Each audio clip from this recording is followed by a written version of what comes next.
When the Soviet Union existed, the Soviet Empire was one of the largest empires we've ever had on Earth, and they were able to occupy certain territories that have always been critical to the Russians' view of themselves.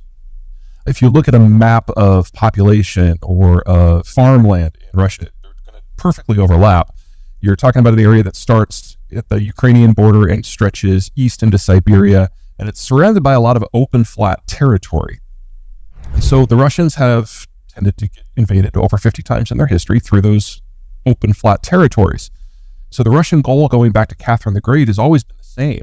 Expand beyond those flats until you can control the gateways that give access to the Russian space. Places like the Timur Gap in Central Asia, or the Altai Gap going to China, or the Baltic Sea coast. And when the Soviet Union existed, they controlled all 9 of the gateways. When it was reduced to rump Russia, they went from 9 to 1. And everything that Putin has done since has been about getting Russian boots into those gaps to secure it for the future. So we had the uprising in Kazakhstan. Russian troops went, that plugged the gap. We had the Nagorno-Karabakh conflict last summer. Russian troops went in as part of the peacekeeping group. They plugged the gap. The Russians invaded Crimea in 2014. They went in, they took it, they plugged the gap. And 2 of the remaining gaps are on the other side of Ukraine, specifically the Polish and Bessarabian gaps that in the past the Germans or the Turks have used to invade. So from the Russian point of view, this was always going to happen. The only question was timing. And when it became apparent that the tide had turned in the United States, Putin felt he needed to act very quickly. If you remember back to the impeachment hearings for Donald Trump, the very, very short version is that Trump admitted publicly to blackmailing the Ukrainian president, Zelensky, in order to get some dirt on the Biden family. And when that didn't work, he suspended military transfers to Ukraine. Now, under Biden, those military transfers had started up again, and in November of last year is when the Javelin anti-tank missiles started making it to the front. And the Russians realized that the balance of forces were shifting against them, and so they realized it needed to go now. If in 2014, the Russians had moved and just taken Ukraine in whole, I think they would have had an easier time of it than they have. They took Crimea without firing a shot, but they also went into the Donbass and the Luhansk and Donetsk provinces, backed what they say are separatist groups, even though they're Russian staffed and have Russian intelligence, Russian weapons, Russian special forces, and Russian logistics. By keeping that conflict hot for 8 years, they did the single best thing they could have done to consolidate the Ukrainian national identity. Most people in Ukraine before that didn't even think of themselves as Ukrainian, especially in the eastern half of the country. Now they do, but the degree of just absolute incompetence in planning and strategy and logistics that we have seen on the Russian side is mind-boggling. It is worse than what the Iraqis were doing during the first Desert Storm conflict. So if they had done this back in 2014, 2015, they probably would have been in Kiev in a couple of weeks. They probably would have conquered the entire country in less than 3 months.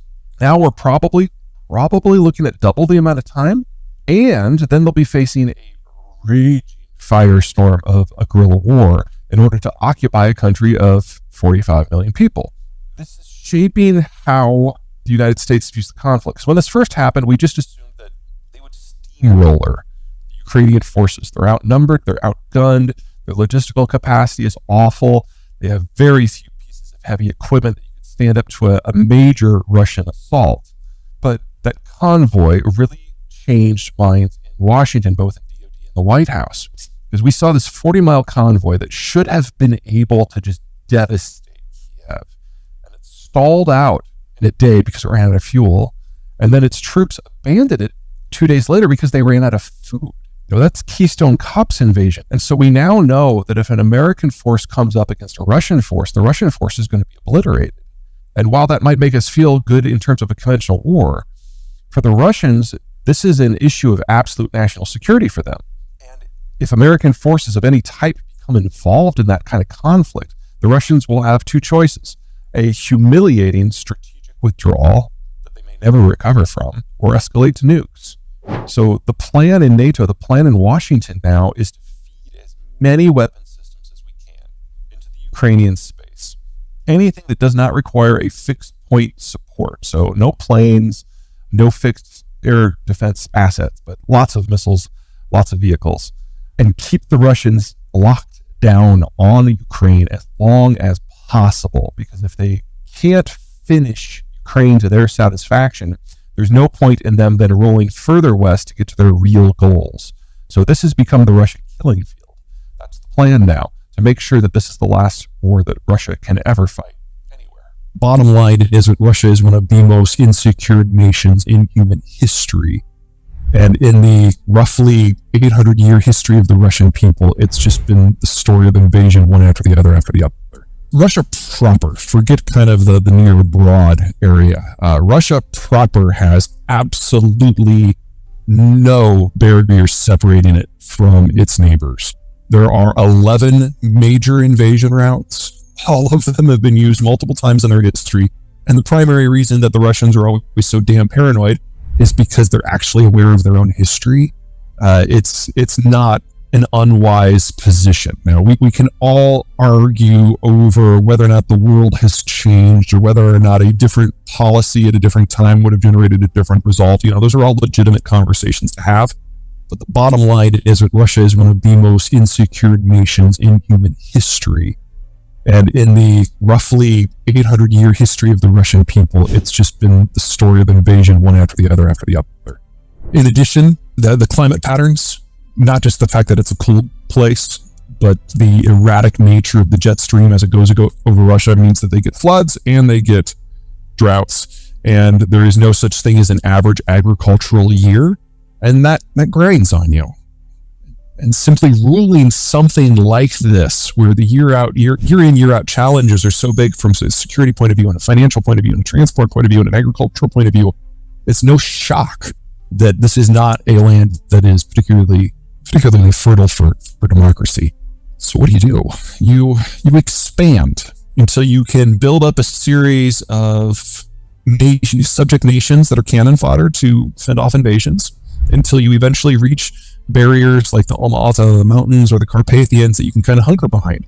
And the reason that the Soviet Union was a superpower is because they were able to do that in the closing days of World War II. And they were able to actually form a hard shell in a way that the Russians had never experienced before. That was piece one. Piece two, ironically, was the global order.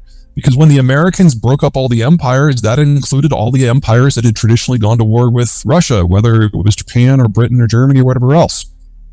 So the Russians found themselves in the most secure environment they had ever been in their history. And with the exception of the Americans, everyone else was under lockdown strategically. The Americans didn't allow any of their allies to stir up trouble in Russia because they didn't want to have a broad-scale conflict. That lasted until 1992, which is, of course, is when the economic fallacies of the communist system eventually broke loose and crushed the entire system. Russia today is the most insecure that it's been in 300 years in terms of geographic boundaries. And so it's no surprise that a government such as Vladimir Putin's is taking a harsher line with dissidents. And Russia moving forward has two problems, one midterm, one short term. The midterm problem is demographic. Russia is one of the least healthy demographies in the world. It's one of the fastest aging in the world. And even if you believe Russian statistics, and they just keep making up millions of children that they shove into the demographic data, which is, just hilarious, I personally find, but is doing nothing to actually improve their situation. The country is quite literally dying out. That's the midterm situation. The short-term situation is COVID. Because the Russian educational system collapsed in 1990, there's not much of an intelligentsia left in the country, particularly when it comes to technical skills. For example, medical. So there weren't a lot of nurses and doctors left in the country anyway, because there hasn't been a lot of throughput into those sectors in 15, 20 years. And because the FSB has the ear of the president and is taking issues like propaganda and national pride very seriously, when you get doctors starting to protest and talk publicly about not having sufficient supplies to treat populations, we've seen a number of cases of doctors tying themselves to chairs and throwing themselves out of windows. And this is a very precious commodity right now. Mm-hmm. These people are not replaceable. So you get a short-term health crunch in a country that is already unhealthy, that already has a terminal demography. And then COVID, of course, has driven oil prices down below $20 a barrel. I don't want to say that this is the end of the Russian state, but I've always said that this is the last generation of the Russian state. So the question now is, with a health crisis, with a budget crisis, and with a security crisis,